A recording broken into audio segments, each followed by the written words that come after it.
다음은 일별 뉴스 요약을 듣기 편한 말투로 정리한 스크립트입니다. 각 주제는 자연스럽게 순서를 말해드리고 주제별로 3-4줄, 문장으로 핵심 내용을 그대로 담았습니다. 첫 번째 주제는 국제유가 급등과 이란 관련 공급 차질입니다. 하루 사이 국제유가가 약 9-10% 급등해 브렌트유가 $100 선을 돌파했고 WTI도 $90대 중반까지 올랐습니다. 국제에너지기구는 이번 사태를 세계 석유 시장의 역사상 가장 큰 공급 차질이라고 규정했고 핵심 원인은 이란과의 전쟁으로 호르무즈 해협이 사실상 봉쇄되거나 공격을 받으며 석유 수송이 막히고 있기 때문입니다. IEA 회원국들이 비축유 4억 배럴을 공동 방출하기로 했고 미국은 전략 비축유 1억 7,200만 배럴 공개를 발표했지만 공급 투입까지 시간이 걸려 즉시 시장을 진정시키지 못했고 골드만삭스 등 주요 기관들은 단기적으로 브렌트가 $100를 상회할 것으로 전망해 주식시장 하락과 휘발유, 제트유 가격 급등으로 실물 경제 영향 우려가 커지고 있습니다. 두 번째 주제는 호르무즈 해협을 통한 유조선 호위 문제입니다. 재무장관 스콧 베센트는 군사적으로 가능해지는 즉시 미 해군과 필요하면 다국적 연합이 유조선 호위를 시작할 것이라고 밝혔고 이는 사전에 시나리오 분석이 이뤄진 계획의 일부였다고 말했습니다.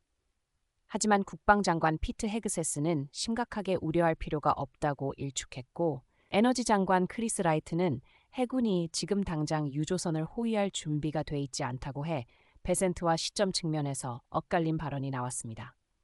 이란의 공격, 기뢰 위협, 미군 자산 우선 배치 등 물리적 제약과 동맹국들의 신중한 태도 때문에 실제 호위가 언제, 어떤 규모로 시작될지는 여전히 불확실합니다.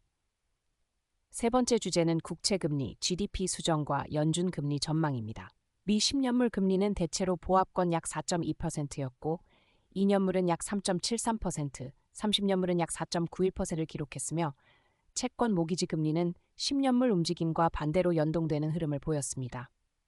4분기 실질 GDP 성장률이 연율 0.7%로 1차 수정돼 기존 1.4%에서 크게 낮아졌고 여기에 핵심 PCE 물가가 연율 3.1%로 연준 목표를 웃돌아 투자 심리가 위축되었습니다.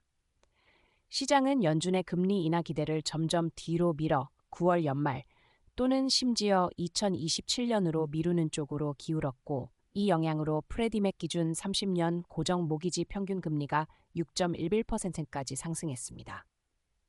네 번째 주제는 세대 규모의 주택 지원 법안 상원 통과입니다. 상원은 21st Century Road to Housing Act를 89대 10으로 통과시켰고 이 법안은 지난 30년간 최대 규모로 평가되는 약 40개 조항을 묶은 주택 공급 저비용 확대 패키지입니다.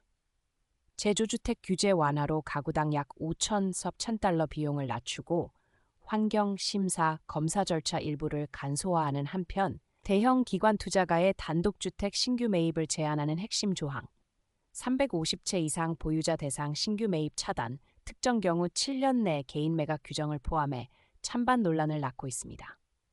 백악관은 서명 의사를 밝혔지만 하원은 이미 더 간소한 법안을 통과시킨 상태라 하상이 조정해야 하고 건설업계와 주택단체의 반발 등으로 최종 법제화까지는 여전히 난관이 많습니다. 다섯 번째 주제는 주요 기업 AI 모빌리티 뉴스의 혼재입니다.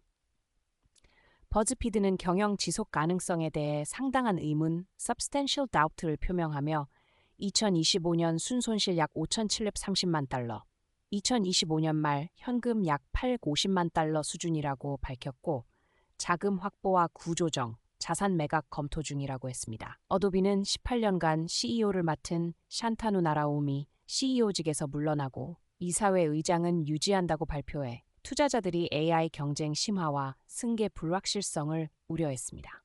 미 국방부의 AI 책임자가 엔트로픽을 totally bananas라고 비판하며 공급망 위험으로 규정하자 엔트로픽이 반발해 소송을 제기했고 이 사안은 민간 AI의 정책 성향이 군 안보 시스템에 미치는 영향을 부각시켰습니다. 루시드는 2인승 로보택시 콘셉트와 커스모스 어트 등 중형 전기차 라인업을 공개하며 수익 다변화를 목표로 삼았지만 2025년 약 27억 달러의 대규모 적자와 약 38억 달러의 자유현금 흐름 적자 등 재무 부담과 단기 수요 불확실성은 여전합니다. 6번째 주제는 무역, 금융, 에너지 규제 움직임입니다. 미국 무역 대표 부부는 강제 노동으로 생산된 상품의 수입 차단을 제대로 하지 않는지 판단하기 위해 중국, EU, 영국, 인도코, 러시아 등 60개국을 대상으로 섹션 302 조사를 개시했고, 이는 관세 부과 권한으로 이어질 가능성이 있어 외교적 파장 우려를 낳고 있습니다. 한편 CFTC는 예측 시장 이벤트 계약에 대한 규제 초안 마련을 위해 공개 의견 수렴을 시작했고, 조작 방지와 금지해야 할 계약 유형 정의 등을 논의 중이며 의견 제출 기한은 약 6주입니다. 마지막으로 행정부는 러시아산 유류에 대해 30일 한시 면허를 허용해 공급 우려 완화를 시도했고, SPR 방출과 함께 해운 차질 완화를 위해 존스법트 완화 검토 등 해운 규칙 완화를 고려하고 있어 단기적 공급 충격 완화 조치들이 병행되고 있습니다. 이상으로 오늘의 주요 뉴스를 주제별로 정리해드렸습니다. 필요하시면 각 주제별로 더 길게 낭독용 버전이나 발표, 방송용 톤으로 조정한 스크립트도 만들어 드리겠습니다.